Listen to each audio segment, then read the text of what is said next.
रात गहरी होने के बाद ससुर जी ने मेरा दरवाजा खटखटाया और मुझसे बोले कि बहू, मैं बाथरूम में गिर गया था और मेरी कमर में दर्द हो रहा है। अगर तुम थोड़ी मालिश कर देती तो शायद मुझे थोड़ा आराम मिल जाता। फिर मैंने अपने ससुर को अपने बिस्तर पर लिटा दिया।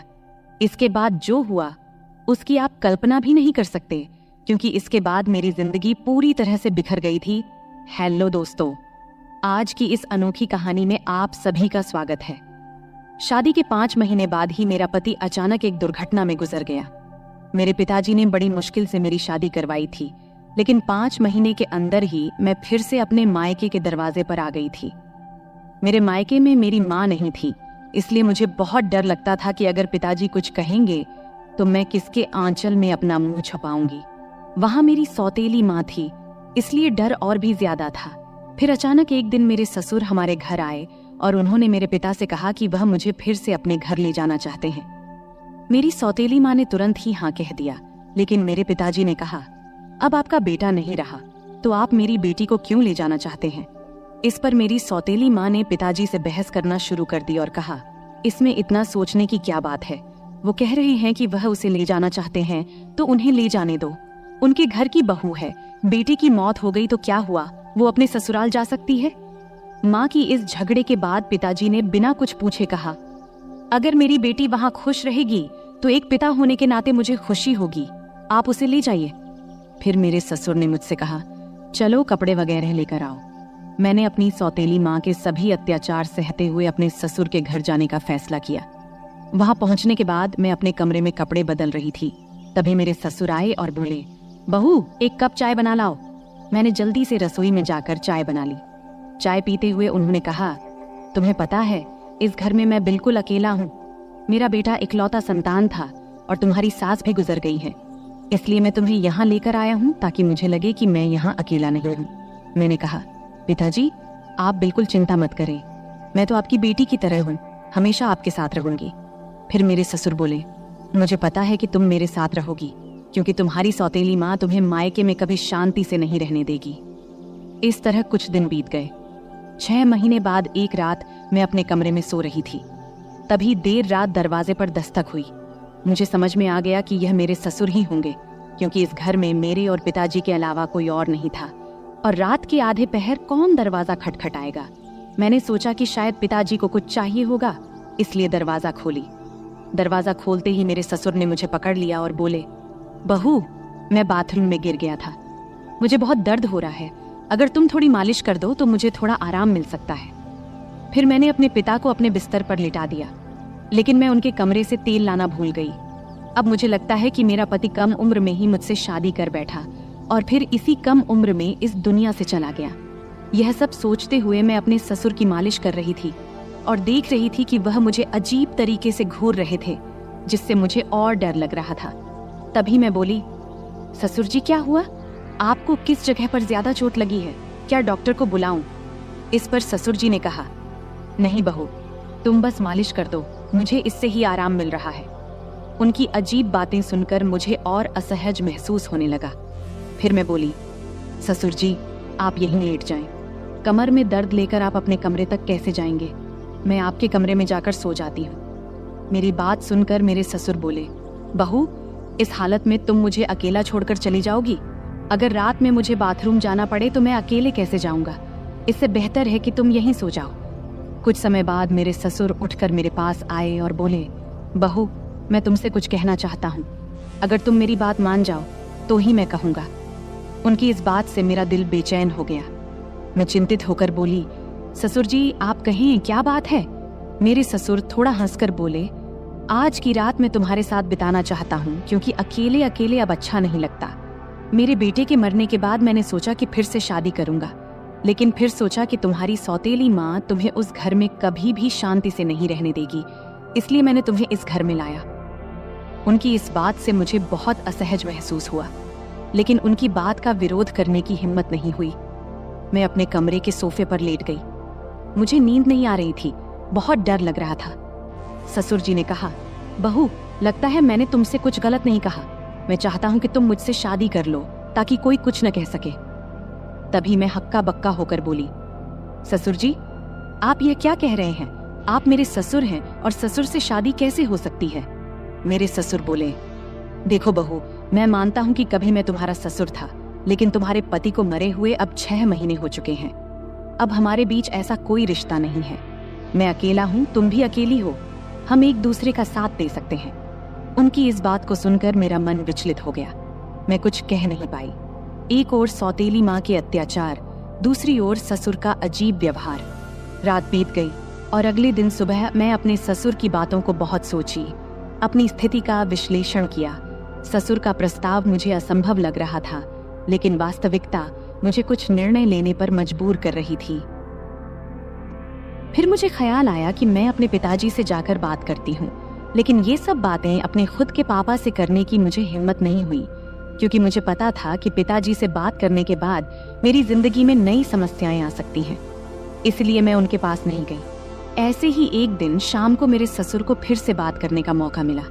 उन्होंने कहा, बहू, मैंने तुमसे कुछ गलत नहीं चाहा, बस चाहता हूं कि तुम मेरे जीवन में खुशी लाओ। मैं अकेला नहीं रह सकता, तुम्हारे साथ ही मेरी जिंदगी पूरी होती है। दोबारा ससुर जी से ये सभी बातें सुन मैं अंदर से कांपने लगी और कुछ बोल न पाई। थोड़ी देर बाद ससुर जी खुद ही बाहर चले गए। ऐसे ही मुझे ससुराल में और कुछ महीने बिताने के बाद मेरे ससुर और मेरे बीच एक अजीब सा संबंध बनता चला गया। पति की मौत के बाद मैंने सोचा था कि मैं अब इस दुनिया में बिल्कुल अकेली हो गई हूँ, लेकिन मेरे ससुर ने मेरे प्रति जो भावनाएं जाहिर की थी, उन्होंने मेरे जीवन को एक नई दिशा में मोड़ दिया। उनके शब्दों ने मुझे भीतर तक झकझोर कर रख दिया था। जब भी मैं सोने को जाती, उनके बातें मुझे परेशान करने लगती। वह कहते थे कि मेरे साथ रहने से उन्हें अपने अकेलेपन का एहसास नहीं होता और वह चाहते थे कि हम दोनों एक नई जिंदगी की शुरुआत करें। उस रात की बातचीत के बाद मैंने खुद को बहुत असमंजस में पाया। मन में कई सवाल उठ रहे थे। क्या यह सही है? क्या यह समाज के नियमों के खिलाफ नहीं जाएगा? लेकिन कहीं न कहीं मेरे दिल में यह बात भी थी कि शायद मेरे ससुर सच में अकेलेपन से जूझ रहे हैं। मैंने बहुत सोच विचार करने के बाद उनसे बात करने का फैसला किया। एक रात जब घर अड़ोस पड़ोस के सभी लोग सो चुके थे, तब मैं ससुर के कमरे का दरवाजा खटखटाई। उन्होंने दरवाजा खोला और मुझे देखकर थोड़ा हैरान हुए। मैं अंदर गई और बोली, ससुर जी, मैं आपसे कुछ महत्वपूर्ण बात करना चाहती हूँ। उन्होंने मुझे बैठने का इशारा किया और गंभीरता से बोले, क्या हुआ बहू, तुम इतनी रात गए क्यों आई हो? मैंने थोड़ी हिम्मत जुटाते हुए बोली, ससुर जी, मैंने आपके प्रस्ताव के बारे में बहुत सोचा है। मैं समझती हूँ कि आप अकेलेपन से जूझ रहे हैं और एक साथी की जरूरत महसूस कर रहे हैं, लेकिन इस रिश्ते के लिए एक शर्त है। हमारे बीच हमेशा सम्मान और प्यार का रिश्ता रहेगा। आप मुझे बेटी की तरह सम्मान देंगे और मैं आपको पिता की तरह आदर दूंगी।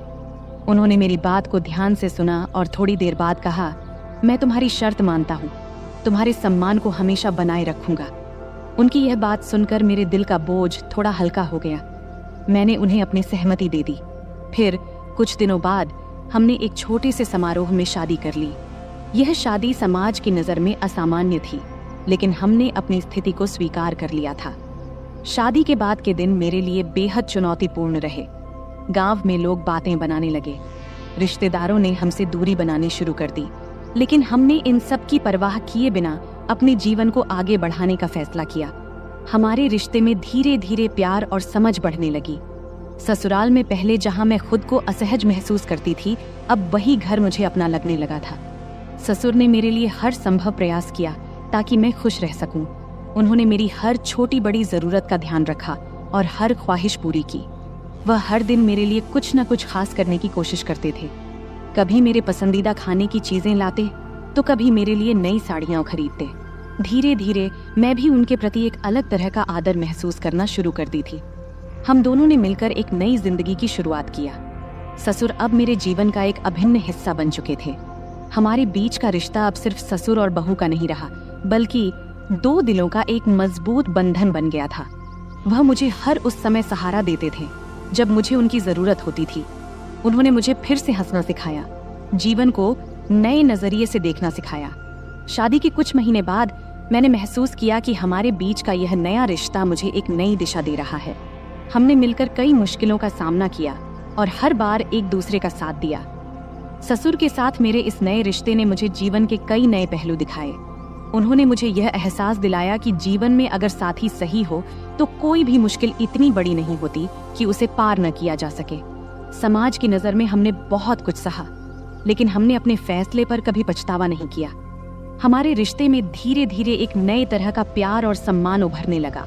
उनके साथ बिताए हर पल ने मुझे कुछ नया सिखाया और मुझे एहसास हुआ कि कभी कभी जीवन हमें ऐसे मोड़ पर ले आता है जहां हमें अपने फैसलों पर पुनर्विचार करना पड़ता है। आज मैं अपने ससुर के साथ एक नई जिंदगी जी रही हूँ। हमारे बीच का प्यार और सम्मान पहले से भी अधिक मजबूत हो गया है। वह मेरे जीवन के सबसे महत्वपूर्ण व्यक्ति बन चुके हैं। उनके साथ बिताए हर पल ने मुझे यह सिखाया है कि जीवन में चाहे कितनी भी मुश्किलें क्यों ना आए, अगर हमारे पास सही साथी हो तो हम हर मुश्किल का सामना कर सकते हैं। इस तरह हमारे बीच का रिश्ता धीरे धीरे और गहरा होता गया।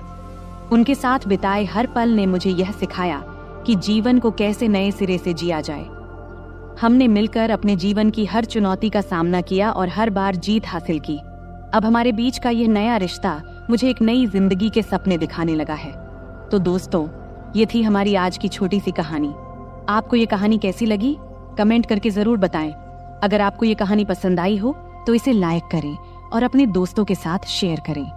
आगे भी ऐसी ही रोमांचक कहानियों के लिए हमारे चैनल को सब्सक्राइब करें और बेल आइकन दबाना न भूलें ताकि आप हमारी कोई भी कहानी मिस न करें। धन्यवाद। नमस्ते दोस्तों, आज की इस कहानी में आपका स्वागत है। मेरा नाम सुमन है और मेरी उम्र 23 साल है। मैं दिखने में काफी सुंदर हूँ।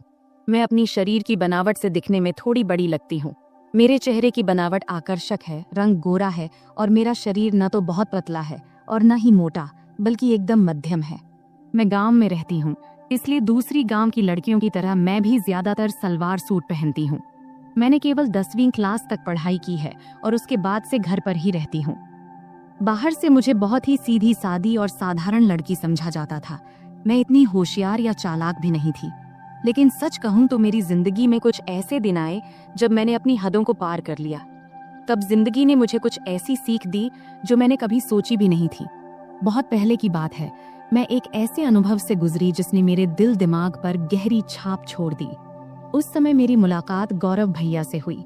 मेरे जीवन में उस वक्त बहुत अकेलापन था, लेकिन गौरव भैया के साथ समय बिताना मुझे अच्छा लगने लगा। वो हमेशा मेरे प्रति बहुत केयरिंग रहते थे और उनकी मौजूदगी से मेरा मन हल्का हो जाता था। शुरुआत में जब मैं उनके साथ समय बिताती थी तो शरीर में एक अलग सा दबाव महसूस होता था, जैसे मुझे आराम की जरूरत हो। लेकिन धीरे धीरे सब कुछ सामान्य होने लगा। हमारे बीच ऐसा रूटीन बन गया कि जैसे ही मौका मिलता हम दोनों एक दूसरे के साथ वक्त बिताने के लिए बेताब हो जाते। हालांकि जब घर में और लोग होते तो हमें थोड़ा डर भी लगता कि कहीं कोई हमें देख न ले, लेकिन किसी को भी हम पर शक नहीं होता था क्योंकि गौरव भैया मुझे हमेशा दीदी कहकर बुलाते थे। वैसे भी मैं उम्र में उनसे 3 साल बड़ी थी। उस वक्त सर्दियों का मौसम था और सभी अपने अपने कमरों में रहते थे। रात को सब जल्दी ही अपने अपने कमरों में सोने चले जाते थे। तब मैं और गौरव भैया अलग अलग कमरों में सोते थे। एक दिन रात को जब मैं दरवाजा बंद करके सो रही थी तब एक ऐसी घटना घटी जिसने मेरी जिंदगी में एक नया अनुभव जोड़ा। घटना ये घाटी की, हमारे घर की एक सदस्य, मेरी मामी, काफी ज्यादा बीमार हो गई थी। इस वजह से मेरी माँ और मैं मामी को देखने उनके घर गए। तब हमें छोड़ने के लिए गौरव भैया गाड़ी लेकर आए थे। उन्होंने जब पहली बार मुझे देखा तो बोले, आप तो काफी बड़ी हो गई हो दीदी। तब मैं थोड़ा मुस्कुराई। उसके बाद जब गाड़ी में हम मामी के घर जा रहे थे तो उस वक्त रहते में ही शाम के 6 बज गए थे। तब हमें घर पहुंचने में देरी हो गई थी, इसलिए रास्ते में थोड़ा अंधेरा हो गया था। ठंड के दिन था तो 6 बजे ही अंधेरा हो जाता था। जब हम घर पहुंचे तो देखे कि मामा रसोई में खाना बना रहे थे और मामी बिस्तर पर लेटी हुई थी। तब मेरी माँ रसोई में गई और मामा से कहने लगी, जब इतनी परेशानी हो रही थी तो मुझे पहले ही बता देते, इतनी तकलीफ उठाने की क्या जरूरत थी। फिर माँ खाना बनाने में लग गई और मैं मामी के पास बैठ गई। मामी मुझे देखकर खुश हुई, लेकिन उनकी हालत काफी खराब लग रही थी।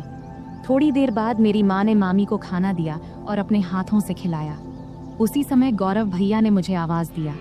तब मैं उनकी तरफ देखी और पूछी, क्या हुआ भैया?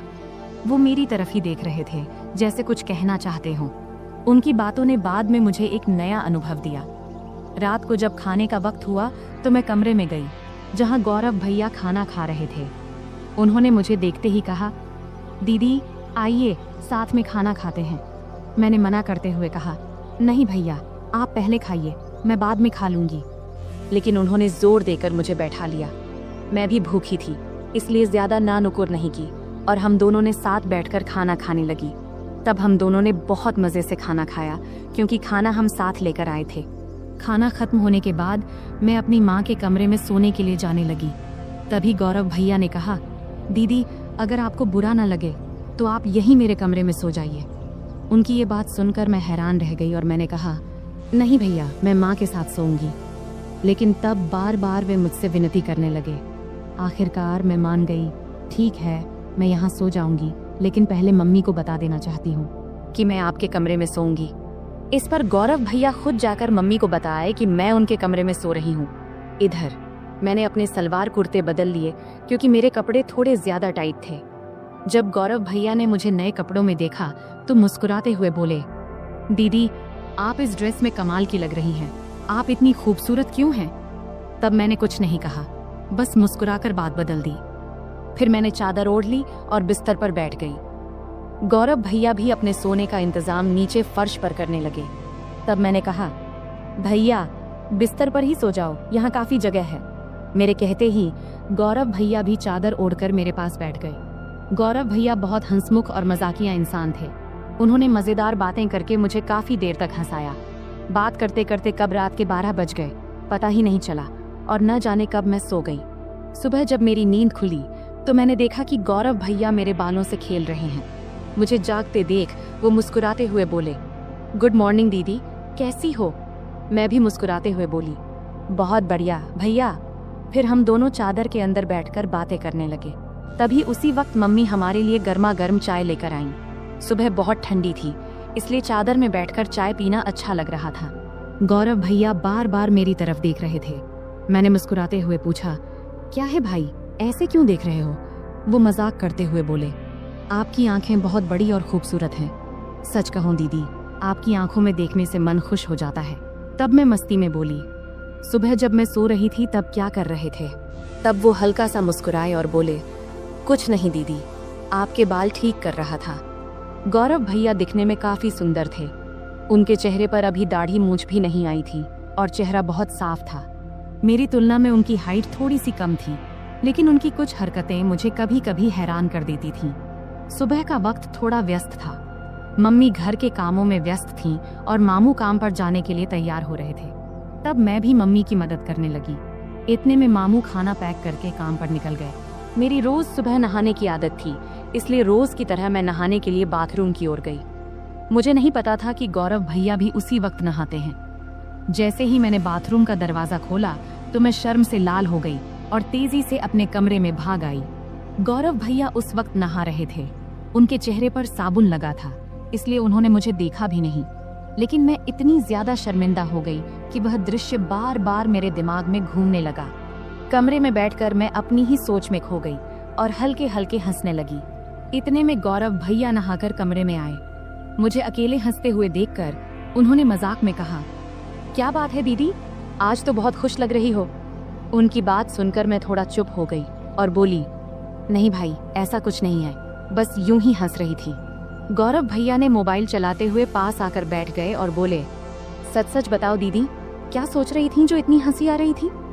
तब मैंने हंसते हुए कहा, नहीं भाई कुछ भी खास नहीं। लेकिन गौरव भैया जिद करने लगे, नहीं दीदी बताओ ना, नहीं बताओगी तो मैं गलत ही समझ लूंगा। तब मैंने कहा, प्लीज भैया इस बात को यहीं खत्म करो, इसमें सोचने लायक कुछ भी नहीं है। फिर मैं जल्दी से उठी और नहाने के लिए चली गई। नहाने के बाद मैं कमरे में वापस आई और मजाक में मैंने जानबूझकर थोड़ा सा पानी गौरव भैया की तरफ उछाल दी। ये देखकर गौरव भैया अचानक उठ खड़े हुए और मेरे बाल पकड़कर मुझे बिस्तर पर बैठा दिया। उनका ये रवैया देखकर मुझे गुस्सा आ गया। मैंने गुस्से में कहा, ये क्या कर रहे हो भैया? और गुस्से में उनका हाथ झटक दिया। इसके बाद गौरव भैया बिना कुछ कहे चुपचाप कमरे से बाहर चले गए। उनका ये व्यवहार देखकर मैं भी हैरान रह गई थी। मुझे खुद पर पछतावा होने लगा कि शायद मुझे ऐसा नहीं करना चाहिए था। फिर जल्दी से मैं अपनी बाल ठीक की और मम्मी के पास चली गई। मामी का ध्यान रख रही थीं। उन्हें दवा दे रही थीं और खाना तैयार कर रही थीं। तभी मामी ने मुझसे कहा, जाकर गौरव को बुला ला, उसे गरम गरम खाना खा लेने को बोल दे, वरना ठंडा हो जाएगा। मुझे पता था कि गौरव भैया मुझसे नाराज है।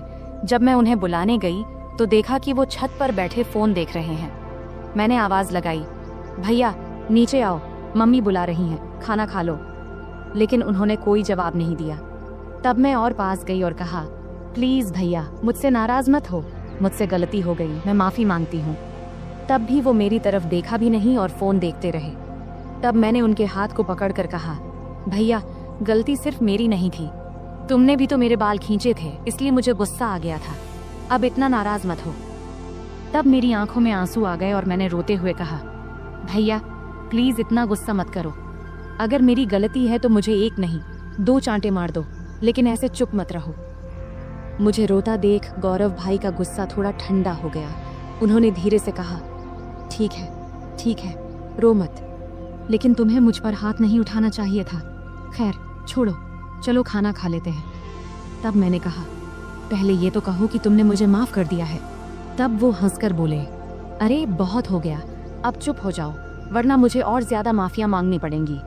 फिर हम दोनों नीचे गए और खाना खाने बैठे।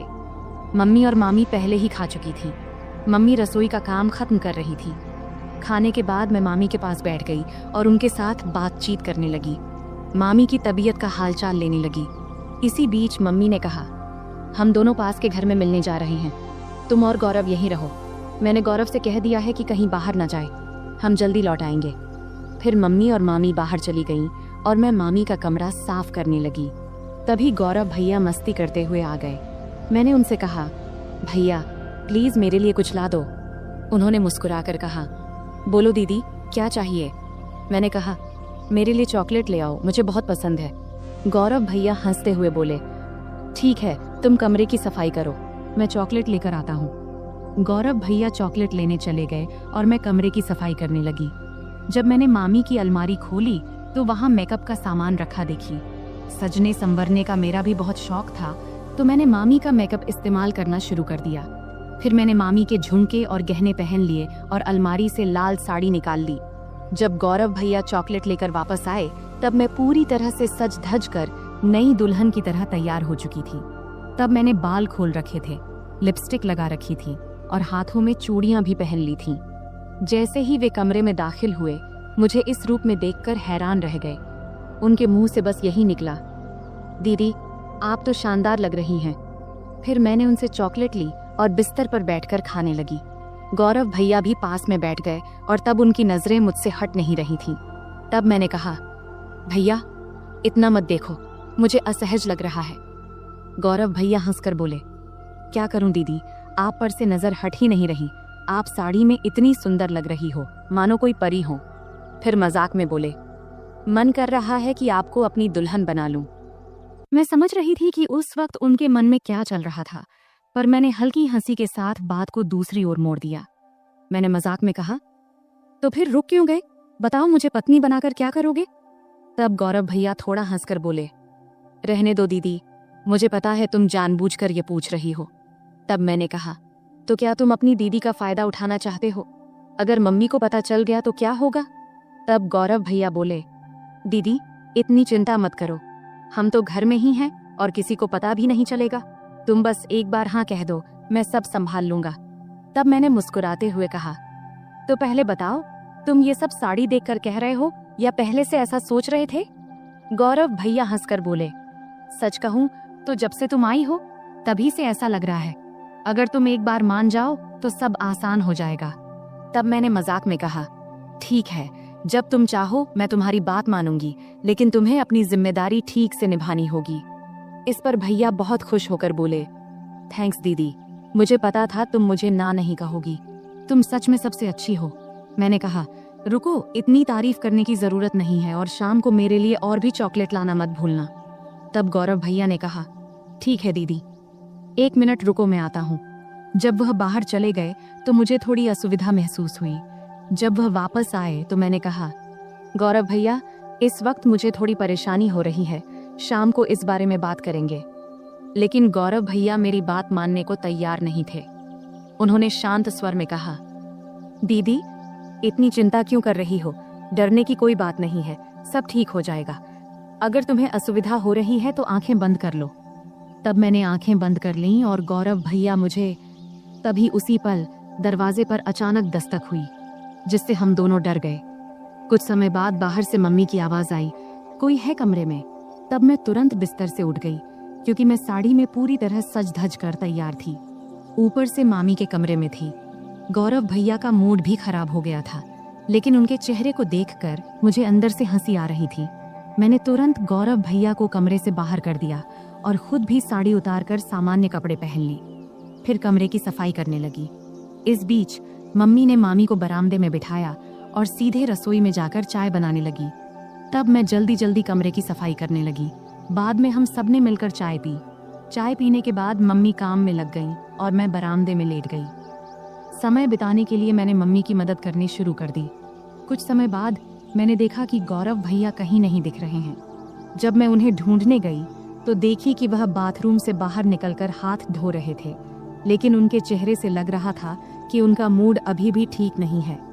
तब उन्हें देखकर मैं हंसी नहीं रोक पाई और हंसते हुए बोली, क्या हुआ, इतना उदास क्यों हो? मजाक में मैंने कहा, भैया तुम ऐसे क्यों हो? गौरव भैया हंसते हुए बोले, अगर तुम मेरी जगह होती तो तुम भी ऐसे ही करती। तुम लड़की हो, इसलिए इतनी बातें कर पा रही हो। मैं हंसकर बोली, ठीक है भैया, बस थोड़ा इंतजार करो, रात होने पर तो कोई डिस्टर्ब नहीं करेगा। तब गौरव भैया बोले, दीदी समस्या तो इसी रात के इंतजार में है, हर मिनट घंटों जैसा लग रहा है।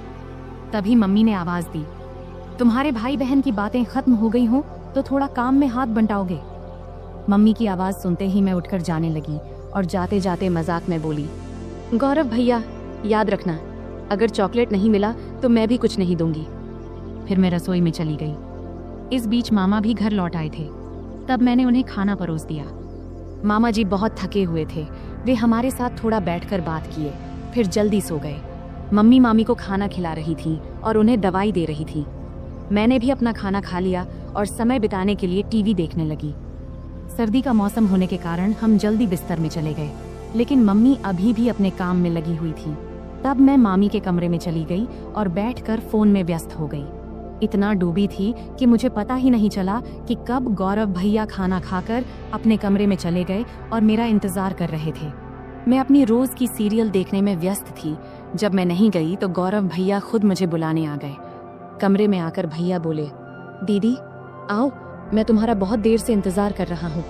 तभी मम्मी ने कहा, कोई बात नहीं, अगर तुम अकेले सोना चाहते हो तो सो जाओ, तुम्हारी दीदी मेरे साथ सो जाएगी। मम्मी की बात सुनते ही भैया जल्दी से बोले, नहीं नहीं, हम तो बस बातें कर रहे थे, वैसे भी कुछ दिनों बाद आप लोग चले जाएंगे, फिर पता नहीं कब मुलाकात होगी और दीदी के साथ खेल पाऊंगा।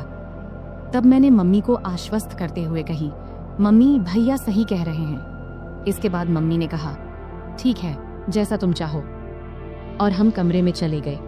कमरे में जाते ही गौरव भाई ने जल्दी से दरवाजा बंद कर दिया।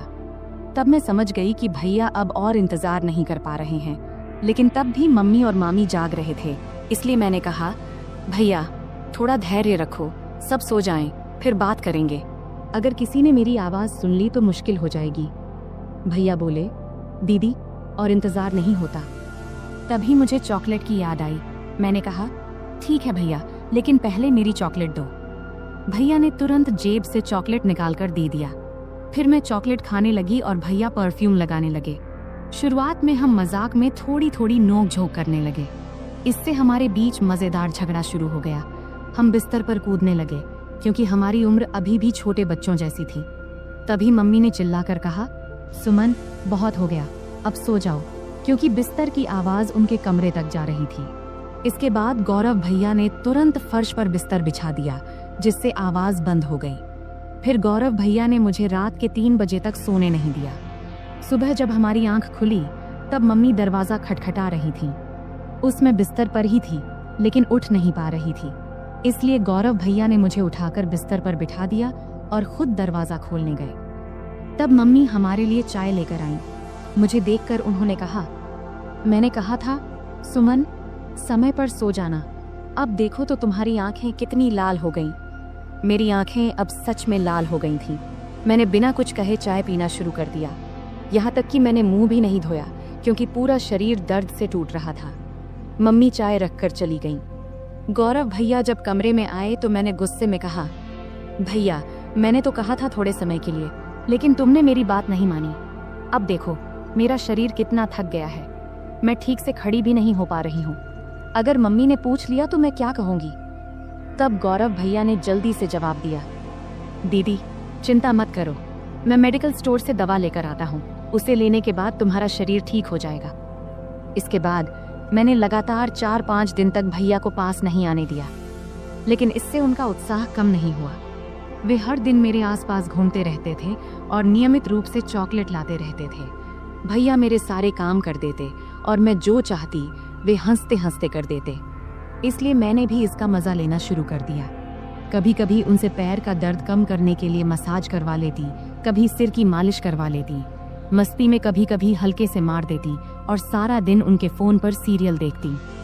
4-5 दिनों के बाद भैया का व्यवहार थोड़ा बदल गया, इसलिए मैंने उन्हें ज्यादा कुछ नहीं कहा। एक दिन हम दोपहर में घर में अकेले थे और बहुत मस्ती किए। उस दिन घर में कोई नहीं था। भैया ने पूरा दिन मुझे कहीं बैठने नहीं दिया और हमेशा अपने पास रखा। इस घटना के बाद मैं और भैया बहुत सामान्य हो गए। जब भी उनका मन करता वे मुझे कमरे में बुला लेते और मैं भी अब इसकी आदत डाल चुकी थी। हमने उन दिनों का भरपूर आनंद लिया, लेकिन जीवन में हर अच्छे समय के बाद एक बुरा समय भी आता है और ये बुरा समय भी भैया की वजह से ही आया। दरअसल 20 दिन के बाद अब हमें गांव लौटना था, क्योंकि अब मामी काफी स्वस्थ हो चुकी थी और हमें वहां बहुत दिन हो गए थे। तब मम्मी ने अचानक वापसी का फैसला किया और उन्होंने पापा को कुछ भी नहीं बताया। जब मैंने और भैया ने ये सुना तो हमें बिल्कुल अच्छा नहीं लगा। तब भैया बोले, दीदी जाने से पहले आखिरी बार थोड़ा समय दे दो, कौन जाने फिर कब मिलेंगे। तब अंदर से मैं भी तैयार थी, लेकिन उस दिन घर में सभी लोग थे, यहाँ तक कि मामा भी आज घर पर ही थे। तब मामा मम्मी से बोले, दीदी आज रुक जाओ, मैं कल तुझे बस स्टैंड तक छोड़ दूंगा। ये सुनते ही मुझे थोड़ी खुशी हुई, क्योंकि एक रात हमारे पास थी। तब आखिरकार मम्मी भी मान गई। फिर हम बहुत ही बेसब्री से रात का इंतजार करने लगे। जब रात हुई तो जल्दी से खाना खा के हम अपने कमरे में चले गए। तब हम इतने असावधान हो गए थे कि दरवाजा भी ठीक से बंद नहीं किया था। तब थोड़ी ही देर में अचानक मामा ने आकर हमें उस स्थिति में देख लिया। मैं तो डर से कांपने लगी और तुरंत वहां से हट गई। मामा तब बहुत गुस्से में थे, लेकिन उन्होंने धैर्य रखा और पूरी स्थिति को संभाला। उन्होंने हम पर गुस्सा ना करके हमारी गलतियां हमें समझाईं और उस दिन ने मुझे एक बड़ा सबक सिखाया। तब मामा के प्यार और सहयोग से हमने स्थिति को संभाल लिया। उसके बाद से मैंने अपनी गलतियों से बहुत कुछ सीखा। उस घटना के बाद मैंने कभी ऐसा कुछ नहीं किया जिससे मेरे परिवार को शर्मिंदा होना पड़े। तो दोस्तों, हमारी जिंदगी में गलतियां हो सकती हैं, लेकिन उनसे सीखना सबसे महत्वपूर्ण है। अगर आपके जीवन में कभी ऐसी स्थिति आए तो उसे संभालने की कोशिश करें और परिवार के साथ हमेशा खुलकर बात करें। यह कहानी हमें सिखाती है कि किसी भी रिश्ते में सीमा रेखा होना महत्वपूर्ण है। अत्यधिक निकटता कभी कभी गलत फहमियों का कारण बन सकती है, इसलिए हमें हमेशा अपने और दूसरों के सुविधा को प्राथमिकता देनी चाहिए। परिवार के माहौल और रिश्तों का सम्मान करना बहुत महत्वपूर्ण है। हमें यह सुनिश्चित करना चाहिए कि हमारे कार्यों से परिवार के किसी भी सदस्य को शर्मिंदा न होना पड़े। इंसान से गलतियां हो सकती हैं, लेकिन उन गलतियों से सीखना और भविष्य में सही निर्णय लेना एक परिपक्व मानसिकता का परिचय है। किसी भी स्थिति में सचेत रहना आवश्यक है। दरवाजा बंद न करने की घटना एक छोटी गलती थी, लेकिन इसने बड़ी समस्या खड़ी कर दी। इससे समझ में आता है कि छोटी छोटी बातों में भी सावधानी बरतनी चाहिए, क्योंकि इनका जीवन पर बड़ा असर पड़ सकता है। तो दोस्तों, यह थी हमारी आज की छोटी सी कहानी। आपको यह कहानी कैसी लगी, कमेंट करके जरूर बताएं। अगर आपको यह कहानी पसंद आई हो तो इसे लाइक करें और अपने दोस्तों के साथ शेयर करें।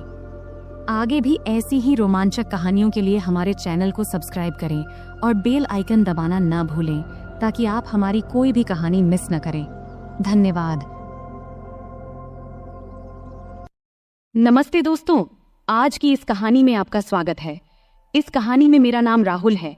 मैं उत्तर प्रदेश के एक छोटे से शहर अंबेडकर नगर में रहता हूँ। वहीं मैं और मेरा परिवार रहता है। पैसे की कमी नहीं है, पिताजी खूब कमाते हैं और मैं कॉलेज में पढ़ता हूँ। आज मैं आपको मेरी अचानक घटी एक कहानी सुनाने जा रहा हूँ। यह उस समय की बात है जब मैं कॉलेज में पढ़ता था, और उस समय मैं उतना होशियार भी नहीं था। हमारे घर में मैं, मेरी मम्मी और मेरे पिताजी रहते हैं।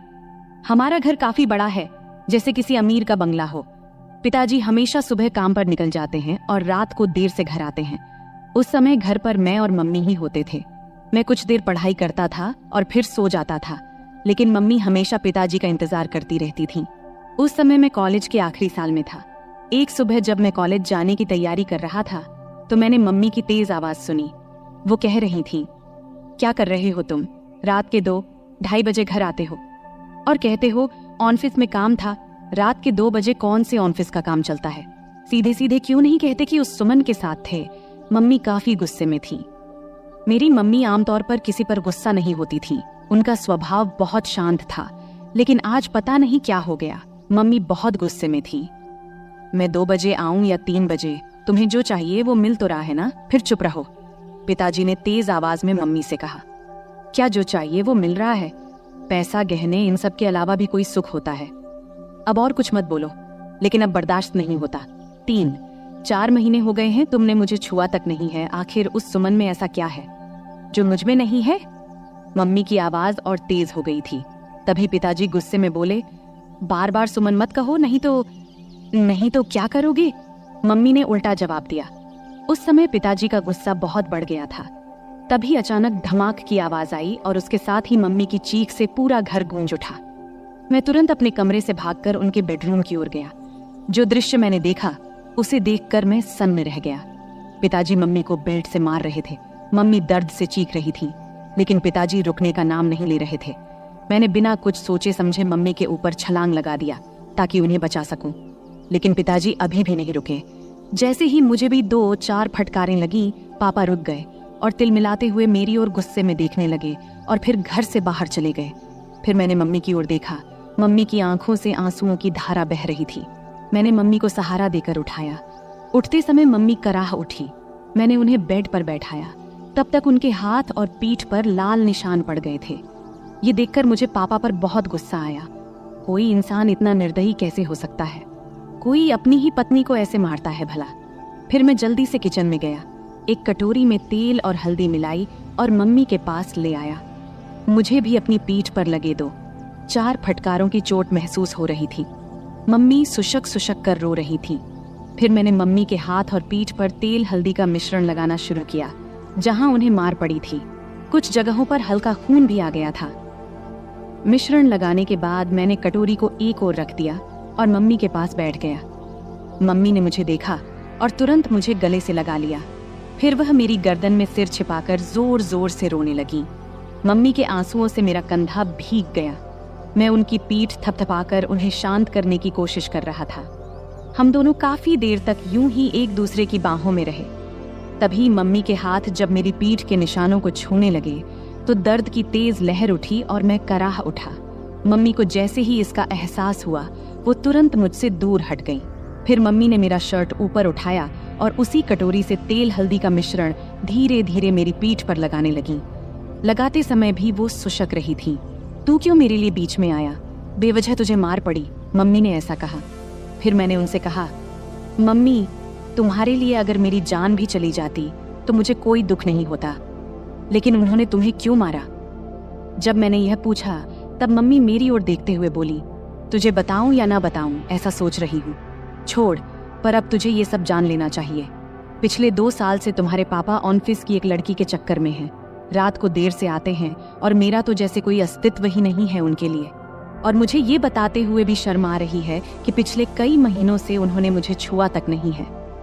कई बार तो मन करता है कि अपनी जान दे दूं, पर मेरे बाद तेरा क्या होगा, ये सोचकर मैंने ऐसा कदम नहीं उठाया।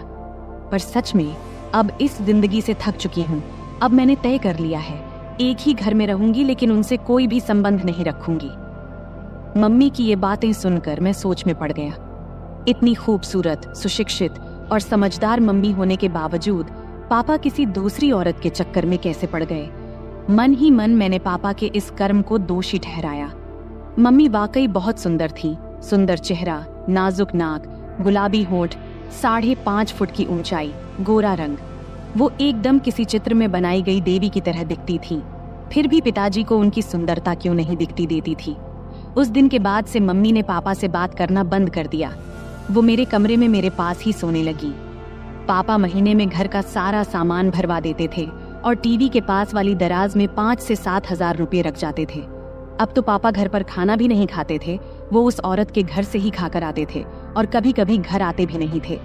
धीरे धीरे ऐसे ही और 3 साल बीत गए। तब मैं कॉलेज की पढ़ाई पूरी कर चुका था और एक IT कंपनी में काम करने लगा था और अब मैं 24 साल का हो गया था। रोज का व्यायाम और अच्छा खान पान करने की वजह से मेरी सेहत भी अच्छी हो गई थी। अब तो पापा महीने में 2-3 बार ही घर आते थे, मुझसे भी कम ही बात करते थे। हालांकि मम्मी अब उस सदमे से उबर चुकी थी, लेकिन उनके चेहरे पर हमेशा उदासी छाई रहती थी। मैंने उन्हें कभी हंसते हुए नहीं देखा था। यह देखकर मुझे बहुत बुरा लगता था। जब मैं नौकरी पर गया तो कंपनी ने मुझे लैपटॉप दिया, इसलिए मैंने घर पर इंटरनेट कनेक्शन भी लगवा लिया। बचपन से मम्मी के साथ रहने के कारण मेरे पास ज्यादा दोस्त नहीं थे। मम्मी ही मेरी सबसे करीबी दोस्त थी। संध्या के समय जब मैं काम से घर लौटता तो फ्रेश होकर चाय पीता और फिर बेडरूम में जाकर लैपटॉप पर इंटरनेट चलाता। यह मेरा समय बिताने का जरिया बन गया था। उस वक्त की उम्र के कारण मैं इंटरनेट पर तरह तरह फिल्में देखता रहता था, लेकिन मुझे सबसे ज्यादा माँ और बेटे के बीच की फिल्में पसंद आने लगी थी। धीरे धीरे मेरी नजरें मम्मी को देखने के तरीके में भी बदलाव आने लगा था। एक दिन सोमवार का दिन था, रात के करीब 9 बजे होंगे। अचानक पापा घर आए। हमारा घर मम्मी के नाम पर था। पापा मम्मी से कहने लगे कि घर उनके नाम कर दें। तब मम्मी ने इनकार किया तो पापा उन्हें बहुत बुरा भला कहने लगे। मम्मी चुपचाप सुनती रहीं। तभी पापा ने मम्मी के गाल पर थप्पड़ मार दिया। ये देख अब मेरा खून खौल उठा। पापा दूसरा थप्पड़ मारने ही वाले थे, तभी मैंने उनका हाथ पकड़ लिया और कहा, पापा अब बहुत हो गया, ये तमाशा बहुत हो चुका है, अब और नहीं सहन कर सकता। आज से इस घर में कदम रखा तो इसका अंजाम अच्छा नहीं होगा। फिर मम्मी ने भी गुस्से में पापा को खूब डांटा। पापा मम्मी की जोर से डांटने पर अचानक रुक गए और मेरे ताकतवर शरीर को देखकर वहां से चले गए। फिर मैंने दरवाजा बंद कर दिया और मम्मी के पास चला गया। मम्मी ने मुझे आंसुओं से भरी आंखों से देखा और दौड़ते हुए आईं। फिर मुझे गले से लगा लिया और फूट फूट कर रोने लगी। मैंने भी मम्मी की कमर को कसकर पकड़ा और उन्हें अपनी बाहों में भर लिया।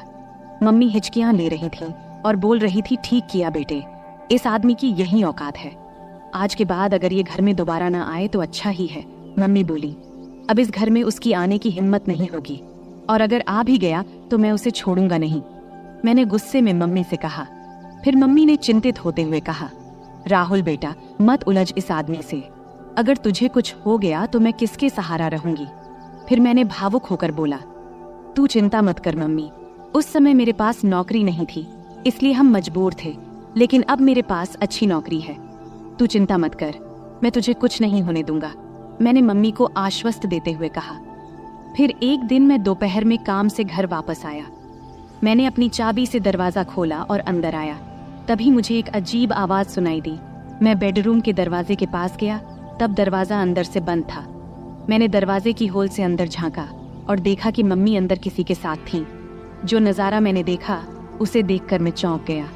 लगभग 10 मिनट तक मैं वहीं देखता रहा। अचानक मम्मी बेहोश होकर गिर पड़ी। फिर मैं दरवाजे से हट गया और धीरे से बाहर बरामदे का दरवाजा खोला।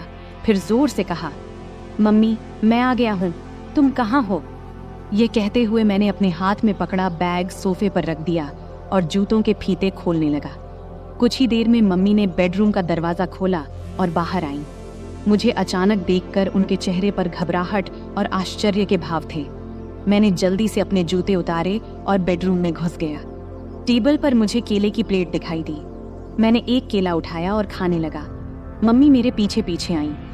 मैं जैसे ही केले को खाने वाला था, मम्मी कुछ बोलने वाली थी, लेकिन मैंने पहले ही केले को मुंह में डाल लिया था।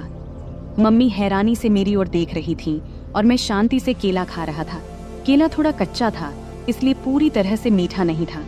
मम्मी, केले बहुत अच्छे हैं और है क्या? मैंने केले खाते हुए मम्मी से पूछा। मम्मी ने कुछ जवाब दिया, लेकिन अपने मुंह में ही। लेकिन दोस्तों, मैं आपको बताता चलूं, उन केलों का स्वाद इतना अच्छा था कि कुछ मत पूछो। केले खाने के बाद मैं बाथरूम में जाकर फ्रेश हो गया और फिर कमरे में जाकर लैपटॉप खोल लिया। फिर मैं एक रोमांटिक मूवी देखने लगा। फिर रात के खाने के बाद मैं बेडरूम में सोने चला गया। थोड़ी देर में मम्मी भी सब काम निपटाकर सोने आई। मम्मी ने हल्के गुलाबी रंग का नाइट गाउन पहना हुआ था। तब मैंने लैपटॉप से नजरें हटाकर मम्मी की ओर देखा। मम्मी नीचे झुककर तकिया ठीक कर रही थी। तकिया सही करने के बाद मम्मी बिस्तर पर लेट गईं। तब मैंने भी अपना लैपटॉप बंद कर दिया, फिर लाइट बंद किया और सोने की कोशिश करने लगा। लेकिन मुझे नींद नहीं आ रही थी। मेरे दिमाग में दिन की वो घटना बार बार घूम रही थी। बहुत देर तक मैं जागा रहा, जबकि मम्मी शांति से सो रही थी। कुछ समय बाद मम्मी ने करवट ली और मेरी तरफ पीठ करके सो गईं। फिर उन्होंने छत की ओर मुंह करके लेटना शुरू किया। मैं थोड़ी देर के लिए डर गया, लेकिन जब मम्मी जागी नहीं तो मुझे थोड़ी राहत मिली। मेरी हिम्मत बढ़ी और मैं धीरे धीरे मम्मी की ओर देखने लगा। मम्मी ने कुछ ही पल के लिए मेरी ओर देखा और फिर अपनी आंखें बंद कर लीं। मैंने समझ लिया कि वो अभी भी जाग रही हैं। मैं थोड़ा और आगे बढ़ा और खुद को संतुष्ट महसूस किया। मम्मी भी खुश थीं। उन्होंने कुछ नहीं कहा, लेकिन मुझे एहसास हो रहा था कि उन्हें भी संतोष मिला है। मम्मी, क्या हुआ? तुम चुप क्यों हो? क्या तुम्हें अच्छा नहीं लगा? मैंने जब ऐसा पूछा तब उन्होंने बोला, नहीं रे बेटा, मुझे तो बहुत अच्छा लगा। तूने मम्मी को बहुत खुश किया। फिर मैंने मम्मी के पीठ पर प्यार से हाथ फेरते हुए कहा, मम्मी, अब से तुम्हें केले खाने की जरूरत नहीं पड़ेगी। मैंने मम्मी के कान में धीरे से ऐसा कहा। तब मम्मी बोल उठी, बेटा, तुझे ये कैसे पता चला? मम्मी ने आश्चर्य से मेरी ओर देखते हुए पूछा। तब मैंने उन्हें बताया कि आज दोपहर जब मैं घर आया तो कमरे से तुम्हारी आवाज सुनाई दी। जब मैंने दरवाजे की होल से देखा तो मुझे सब समझ में आ गया। तभी मैंने ठान लिया था कि अब से मम्मी को किसी भी चीज की कमी नहीं होने दूंगा। राहुल, मेरे राजा, तू कितना प्यार करता है अपनी मम्मी से। मम्मी भावुक होकर बोली, हाँ मम्मी, अब से तुम्हें मैं किसी भी चीज की कमी नहीं होने दूंगा। मैंने कहा, अब पापा भी हमें सताने नहीं आएंगे और अब वो दोबारा इस घर में कदम नहीं रखेंगे। इसलिए तुम अब चिंता मत करना, हम अब सुख से रहेंगे। मैंने मम्मी को आश्वस्त किया। उस दिन हम दोनों ने सुख और शांति का आनंद लिया और फिर आराम से सो गए। अगली सुबह मम्मी ने सारे काम निपटाए और मुझे उठाने आई। मैंने जल्दी से तैयार होकर चाय पिया और हम दोनों गपशप करने लगे। तभी हमने देखा कि पापा अचानक से आकर हमारे सामने खड़े हो गए। तब मम्मी ने पापा से पूछा, अब क्या चाहिए तुम्हें? एक बार कह दिया कि हम ये घर नहीं देंगे तो फिर क्यों आए हो? पापा ने जवाब दिया, मुझे अब घर नहीं चाहिए। मैं बस ये बताने आया हूँ कि मैं अब दूसरी शादी करने जा रहा हूँ, तो मुझे तुमसे तलाक चाहिए। फिर मम्मी ने मेरी ओर देखा और पूछा, तुम्हारा क्या कहना है? मैंने कहा, मम्मी, जो तुम्हें सही लगे वो करो। मैं तुम्हें किसी भी चीज की कमी नहीं होने दूंगा, मेरा भरोसा करो। मम्मी ने फिर पापा को तलाक के लिए हाँ कह दिया। दोपहर को मम्मी और पापा दोनों ऑफिस गए और अपने बाकी कानूनी काम निपटा कर लौटे। उसके बाद से पापा कभी हमें दिखाई नहीं दिए और हमने भी उन्हें कभी ढूंढने की कोशिश नहीं की। हम दोनों अब अपने घर में खुश थे और पापा भी अपने सेक्रेटरी के साथ खुश थे। अब हम दोनों अकेले रहते हैं और अपने सुख दुख का ख्याल रखते हैं। ऐसे ही चलते चलते अब कई साल बीत चुके हैं। अब मम्मी मुझसे कहने लगी है कि अभी तेरा बहुत जीवन बाकी है, तू किसी अच्छी लड़की को देख ले जिससे मैं तेरा विवाह करा सकूं, और हाँ, शादी के बाद मुझे भूल मत जाना। मैंने हंसते हुए कहा, तुम्हें कैसे भूल सकता हूँ मम्मी, तुम तो मेरी मम्मी हो। फिर हम दोनों हंसने लगे। अगले कुछ महीनों तक हमारा जीवन बहुत शांति और खुशी से बीत रहा था। मम्मी और मैं अब एक दूसरे का ख्याल रखते थे और एक दूसरे के साथ खुश थे। लेकिन मम्मी की बात मेरे दिमाग में अक्सर घूमती रहती थी। उन्होंने कहा था कि अब मुझे अपने जिंदगी के बारे में सोचना चाहिए और किसी अच्छी लड़की से शादी कर लेनी चाहिए। मैंने इस बारे में गंभीरता से सोचना शुरू किया और एक दिन मम्मी से खुलकर बात किया। मैंने उनसे कहा, मम्मी, आपने सही कहा था, अब वक्त आ गया है कि मैं अपने जीवन के अगले पड़ाव की ओर बढ़ूं। मुझे लगता है कि अब मुझे भी किसी के साथ अपना जीवन बिताने की जरूरत है। मम्मी ने मेरे चेहरे की ओर देखा और प्यार से मुस्कुराई। फिर उन्होंने कहा, बिल्कुल बेटा, मैं हमेशा चाहती थी कि तू अपनी जिंदगी को खुशी और प्यार से भर ले। मैं तेरे लिए बहुत खुश हूँ। इसके बाद मम्मी ने मेरे लिए लड़की देखनी शुरू की। कुछ ही दिनों में मम्मी को एक अच्छा रिश्ता मिला। लड़की का नाम स्नेहा था। स्नेहा बहुत समझदार और संस्कारी लड़की थी। जब मैंने उससे पहली बार मुलाकात किया तो मुझे ऐसा लगा जैसे मेरे जीवन का वो खालीपन भर गया हो। स्नेहा और मैं जल्द ही शादी के बंधन में बंध गए। शादी के बाद हमारा घर और भी खुशहाल हो गया। मम्मी, स्नेहा और मैं एक परिवार की तरह रहने लगे। मम्मी को अब इस बात की खुशी थी कि उन्होंने मुझे अकेलेपन से बाहर निकालकर मेरे लिए एक नया जीवन शुरू करने में मदद की थी। समय बीतता गया और हमारा जीवन पहले से भी बेहतर होता चला गया। मम्मी अब पहले से ज्यादा खुश थीं और मुझे भी इस बात की तसल्ली थी कि मैंने उनका हर सपना पूरा कर दिया था।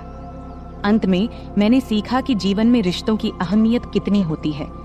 चाहे वो माँ बेटे का रिश्ता हो या पति पत्नी का, सच्चा प्यार और सम्मान ही रिश्तों को मजबूत बनाता है। और यही सीख मैंने अपने जीवन में उतारी। तो दोस्तों, इस कहानी का यही संदेश है कि परिवार ही हमारी असली ताकत है और जब हम अपने परिवार के साथ खड़े होते हैं तो हर मुश्किल आसान हो जाती है। उम्मीद है कि आपको यह कहानी पसंद आई होगी। ऐसे ही और कहानियों के लिए चैनल को सब्सक्राइब जरूर करें। धन्यवाद।